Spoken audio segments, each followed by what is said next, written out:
তরমুজের আইসক্রিম বানানো এত সহজ যে পুরো রেসিপিটা না দেখলে বিশ্বাস করা যাবে না। নমস্কার বন্ধুরা, আজ আমি তোমাদের সঙ্গে মাত্র দুটো উপকরণ দিয়ে তরমুজের আইসক্রিম রেসিপি শেয়ার করব। প্রচণ্ড গরমে মন প্রাণ ঠান্ডা করা এই রেসিপিটি বাচ্চা থেকে বুড়ো সবার কিন্তু খুব পছন্দ হবে। তাহলে চলো কথা না বাড়িয়ে দেখে নেওয়া যাক পুরো ভিডিওটা। দুর্দান্ত স্বাদের এই রেসিপিটি বানানোর জন্য সবার প্রথমে লাগছে তরমুজ। এখানে আমি মিডিয়াম সাইজের একটা তরমুজ নিয়েছি, আগে থেকে পরিষ্কার করে ধুয়ে নিয়েছি। এবার এটাকে অর্ধেক করে কেটে নিচ্ছি। দোকান থেকে কিনে আনার সময় অবশ্যই কিন্তু চেক করে কিনে আনা উচিত যে তরমুজের কালারটা কতটা ডিপ, তাহলেই সেই তরমুজ দিয়ে বানানো আইসক্রিমের কালারও সুন্দর হবে আর খেতে বা দেখতেও সুন্দর হবে। অর্ধেকটা তরমুজের ভেতরের অংশটা এভাবে ছোট ছোট করে কেটে নেবার পর একটা চামচ দিয়ে আলতো করে এভাবে টুকরোগুলোকে ছাড়িয়ে নিচ্ছি। আমি ঠিক এভাবে তরমুজটা কেটে নিলাম। তোমরা তোমাদের পছন্দ অনুযায়ী ভেতরের লাল অংশটা বের করে নিতে পারো। এবার সমস্ত টুকরোগুলোকে একটা মিক্সিং গ্রাইন্ডারে তুলে নিচ্ছি।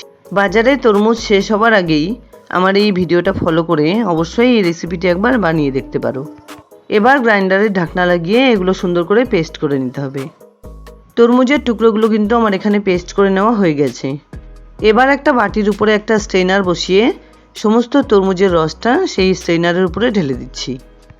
আর উপর দিয়ে এভাবে চেপে চেপে সমস্ত রসের থেকে বীজগুলোকে আলাদা করে বের করে নিচ্ছি।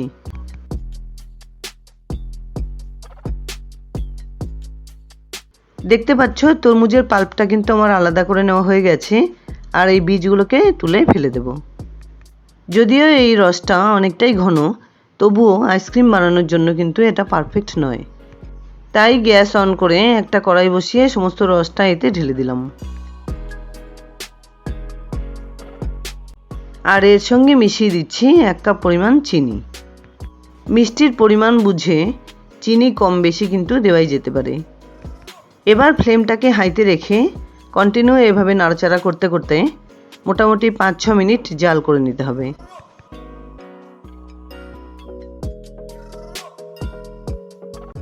এভাবে চারদিক থেকে টেনে টেনে তরমুজের রসটা এমনভাবে জাল করে নিতে হবে যাতে জাল করে নেবার পর রসের কনসিস্টেন্সি খুব সুন্দর হয়।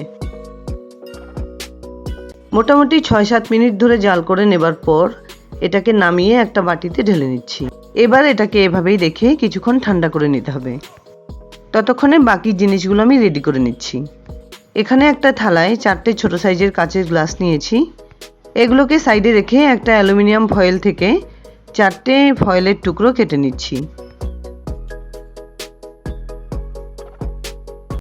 এখানে আমি চায়ের গ্লাসে করে এই আইসক্রিম রেসিপিটি বানিয়ে দেখালাম। তোমাদের কাছে আইসক্রিম বানানোর জন্য ট্রে থাকলে সেটা দিয়েও কিন্তু বানিয়ে নিতে পারো। সবার সুবিধার্থে কাচের গ্লাসে করে এই রেসিপিটি আমি বানিয়ে দেখালাম। অ্যালুমিনিয়াম ফয়েল দিয়ে গ্লাসগুলো ঢেকে দেওয়ার জন্য বাইরে থেকে কিন্তু কোনো রকম হাওয়া ভেতরে ঢুকতে পারবে না। এর জন্য খুব সুন্দরভাবে আইসক্রিমগুলো সেট হয়ে যাবে। 4টে গ্লাসের জন্য 4টে অ্যালুমিনিয়াম ফয়েলের টুকরো কিন্তু আমি কেটে নিয়েছি। এবার এগুলোকে সাইডে রেখে তরমুজের বানিয়ে নেওয়া রসটা একবার চেক করে নিচ্ছি।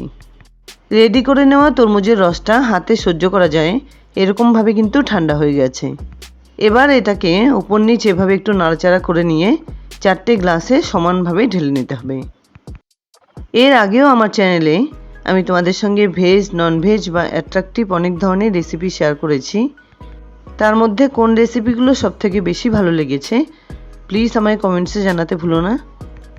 4টে গ্লাসে তরমুজের রসটা সমানভাবে ঢেলে নেবার পর একটা করে অ্যালুমিনিয়াম ফয়েলের টুকরো নিয়ে গ্লাসে এভাবে চেপে ধরে মাঝখানটায় একটু ফুটো করে একটা আইসক্রিম স্টিক বসিয়ে দিলাম। ঠিক একইভাবে একটু সময় নিয়ে প্রত্যেকটা গ্লাস রেডি করে নিতে হবে। আইসক্রিম স্টিক বাজারে যেমন পাওয়া যায় তেমনটা দিয়ে কিন্তু এই রেসিপিটি বানিয়ে নেওয়া যাবে। 4টে গ্লাস এভাবে রেডি করে নেবার পর একটা থালায় এগুলোকে তুলে নিচ্ছি। এবার এই থালা সহ ডিপ ফ্রিজে 8-10 ঘন্টার জন্য গ্লাসগুলোকে রেখে দিতে হবে। যদি রেসিপিটি রাতে বানানো হয় তাহলে ওভারনাইট রেখে দিলেও চলবে। পরদিন সকালে আমি এগুলোকে বের করে নিয়েছি। দেখতে পাচ্ছ প্রত্যেকটা গ্লাসে কিন্তু তরমুজের রসটা খুব সুন্দরভাবে সেট হয়ে গেছে। এবার এর থেকে প্রত্যেকটা অ্যালুমিনিয়াম ফয়েল এভাবে তুলে বাদ দিয়ে দিচ্ছি। এই রেসিপিটি খেতে এতটাই টেস্টি হয় যে বানিয়ে না খাওয়া পর্যন্ত কিন্তু তোমরা বুঝতে পারবে না, আর বাচ্চাদের তো সবথেকে বেশি ভালো লাগবে। এবার একটা গ্লাস তুলে নিয়ে হাত দিয়ে জাস্ট একটু এভাবে করে নিলেই সম্পূর্ণ আইসক্রিমটা কিন্তু সুন্দরভাবে বেরিয়ে আসবে।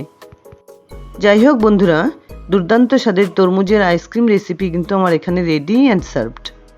আশা করছি আমার এই রেসিপিটি তোমাদের খুব পছন্দ হয়েছে।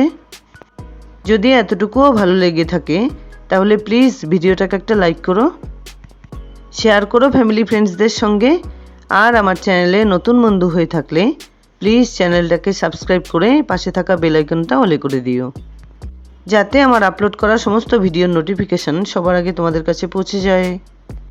দেখা হচ্ছে নতুন কোনো রেসিপি নিয়ে। ভালো থেকো, ধন্যবাদ।